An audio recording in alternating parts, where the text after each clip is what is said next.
جو لوگ ابھی آپ دیکھ رہے تھے نا، کل تک دبلے ہوئے جا رہے تھے بھارتی نوجوانوں کے دکھ میں اور درد میں کہ جناب بھارت کی حکومت بھارتی نوجوانوں پہ کتنا ظلم کر رہی ہے، کتنا جبر کر رہی ہے، کتنی ظالم اور بدماش حکومت ہے، یہ باتیں کر رہے تھے بہت سارے ٹاؤٹس کل تک۔ اب آپ دیکھیے گا، جب آج سے آزاد کشمیر کے شہریوں کو مارنا شروع کرے گی سرکار، ان پہ ظلم اور جبر کے بازار گرم کیے جائیں گے جو نارملی کیے جاتے ہیں، تو ان ٹاؤٹوں کی زبانیں بند ہو جائیں گی۔ نہ یہ ظلم اور بربریت کے اوپر بولیں گے، نہ یہ اس کو دیکھیں گے، بلکہ جو ظلم ہوگا آزاد کشمیر میں یہ اس کو جواز فراہم کریں گے۔ جناب یہ بہت ضروری ہے،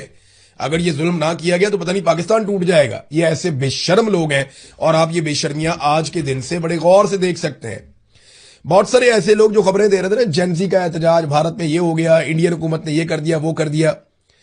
اب جب نوجوان وہاں پہ جیت گئے، جب وہاں پہ جمہوریت جیت گئی، جب نریندر مودی کی سرکار نے گولی چلانے سے انکار کر دیا، جب انہوں نے چادر اور چار دیواری کا تقدس پامال نہیں کیا پاکستان کی طرح،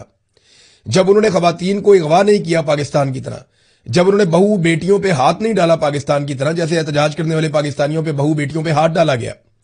جب انہوں نے بچوں کے اوپر ہاتھ نہیں ڈالا پاکستان کی طرح، جب انہوں نے چادر اور چار دیواری کا تقدس پامال نہیں کیا، جبری طور پہ گمشدگیاں نہیں کی جیسی پاکستان کے اندر کی گئی ایک پولیٹیکل موومنٹ کو کچلنے کے لیے بار بار،